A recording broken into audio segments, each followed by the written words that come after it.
More leaks than a colander on a drippy Welsh leek farm. That's the thing from West Ham, so it seems.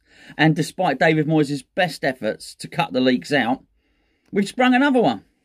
Now, Moyes was hoping to cut out all leaks altogether. We'll go into that in a second. We've not really discussed it this week, just due to basically moaning about pay-per-view.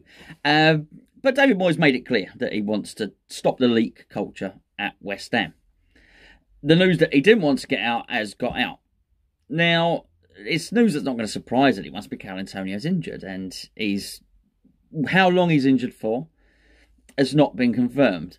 But he's injured for the Liverpool game.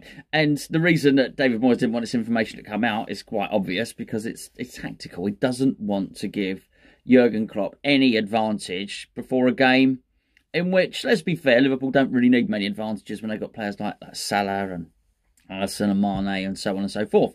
However, the one little bit that we might have had over them was the injury crisis they have at centre-half. Virgil van Dijk is out long-term.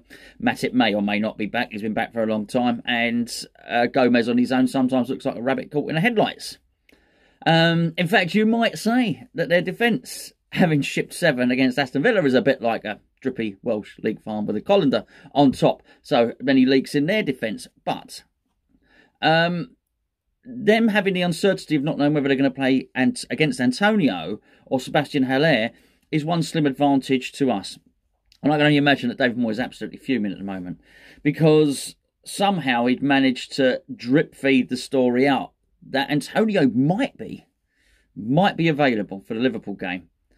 So very much, if we go back 5-6 days, Antonio was out for 6 weeks or so, everybody was concerned. Then it started saying, well, hold on, it might be 2, it might be 4. Then I believe it was yesterday, The Athletic ran a story which was basically saying that he may well be fit for the Liverpool game, saying that he'd had his scan, nothing had come up, and he was ready to go. Now, of course, this is an advantageous situation for David Moyes and West Ham to beat him tactically, because it keeps Liverpool guessing, it keeps Liverpool on the back foot. But pretty much very quickly, TalkSport came out and they reported that Antonio's actually not going to be fit for the Liverpool game. Antonio's not going to be around for at least 4 weeks. Then in his press conference, David Moyes was pretty much forced to concede that. So Liverpool know Sebastian Haller. We think Sebastian Haller is playing. Obviously, David Moyes is not going to confirm that, but the natural assumption is that with no Antonio, Sebastian Haller comes in. I reckon he must be absolutely fuming. I quite like the fact that he's going to stop the league culture. Does that may surprise you, because obviously we deal with West Ham news, but realistically, anything I talk about is generally at least a day old. I tend to record these videos the night before. Myself and Gio will always find something to talk about on the cup of tea, and we're going to end up talking about biscuits, for goodness sake. So it's not our bread and butter, to put it that way. We've never really done breaking news, so it doesn't particularly impact us whether Antonio's fit, or he's going to take a day to recover, or 4 weeks. It affects us as fans because he's not going to play. But anyway, I'm bloody prattling on. My point really is, I do like David Moyes wanted to stamp out the league culture, but he's got a massive job on his hands, because obviously it's a hindrance to him in terms of the team news getting out in terms of injuries. It's a hindrance in terms of the team selection, starting lineup being known. So many people know the lineup before it's even happened. And whilst people are at pains not to publicise it now, it still sort of gets out anyway. And if I know it and Gio knows it and everybody else knows it, then probably you'd imagine the opposition manager probably knows it as well. So it ain't good from a team selection point of view, surprising the opposition manager, although Moyes is quite predictable anyway, isn't he? Let's be fair in what he does. It's not good in terms of injuries, and also apparently he absolutely hates it with regard to transfers. But the thing is, the tittle-tattle comes from everywhere. So first of all, some of it will come from the owners. Now, the owners will obviously leak information, as you will know. Now, evidently, David Moyes has gone to the owners and said, I want you to stop. I want you to stop talking about stuff. Can you please stop leaking West Ham news? Well, that's absolutely fine. But the leaks don't just come from there. And I don't think they can stop anyway. You can't. If you remember recently, David Sullivan announced a vow of silence. Oh, I think since his vow of silence, I think he did 2 radio interviews that week, or at least phoned the radio station up. Karen Brady was apparently the one that initiated the radio silence and the vow of silence.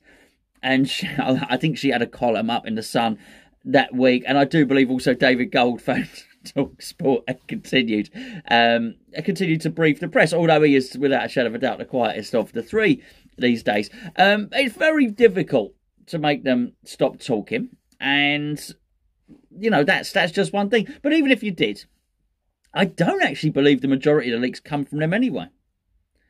I'd be absolutely gobsmacked. In fact, I know. I just can't name anything. The players leak some stuff. Some players leak some stuff to some people. It's as simple as that. So are you going to stop the players? No. And then some stuff comes from the training ground. Just people that work in a training ground. They might see the warm-ups going on. They might say, oh, such and such was in having a rub down today. And, doesn't look, was on the physio's table, or this, that and the other, or such and such looks fit. These leaks just get out. And I think with David Moyes to try and control them, it's going to be nigh on impossible. So Gio alluded to it in the build-up yesterday, which was he's trying to do a Rebecca Vardy. Now, a Rebecca Vardy, for those of you that don't know, is Colleen Rooney knew that she had a little private WhatsApp group. She knew someone was leaking information to the tabloids. So what she did, she gave certain information to certain people. And then when they waited for the story to appear in the tabloids, then she said, the only one person I told about that was Rebecca Vardy. So anyway, she knew that Rebecca Vardy was the grass. Allegedly, nothing to do with me. Colleen Rooney came out and said it. So as Gio was alluding to the fact that maybe, just maybe, David Moyes is doing the same thing. So he's telling one person, Antonio's fit. He's telling another person, he's fine. He's only out for 2 days. Telling one person it's hamstring. Telling one person it's a calf. Telling one person it's 4 weeks. And telling someone else it's 6 weeks. So when it gets leaked that Antonio's only got a calf injury, he thinks, I've only told that to one person. I now know. It's Sherlock Holmes stuff, really. I now know who the culprit is. Anyway, that's such as been his investigative work. Did I say that right? That's quite a hard investigative. I don't know. I don't think I nailed that. I think I might have missed. I think I might have hit that over the bar, that particular attempt there. Anyway, there we go. I just think it's interesting ahead of the Liverpool game. I think it's an interesting story. Going to watch to see how it runs. If the elite culture can't be stopped, I understand that. But I do like the fact that Moyes is trying to stop it. Because what it does, it gives the indication that he's trying to get some level of control over the club. And someone needs to. Someone needs to grab that runaway ball by the horns, certainly, and try and get things moving in the right direction, and just try and get some control over all the proceedings. Will it be successful? I don't know. In terms of the Liverpool game, as I said in the preview last night, not entirely sure it'll make an awful lot of difference, because I'm pretty sure a manager as good as Jurgen Klopp will have prepared to face Antonio or Sebastian Haller. He's probably looked at all eventualities, and realistically, he's probably got his work cut out defensively, sorting his team out, which has been completely shredded and disarray. And did they concede I think they conceded the 7 goals against Villa before Jordan Pickford killed Virgil van Dijk. If so, I mean, let's be fair, they were like a colander. They were porous anyway, weren't they, at the back? Before that even happened. So let's think it's fair to say they were bad at the back before any of that even happened. And now they've lost their best central defender.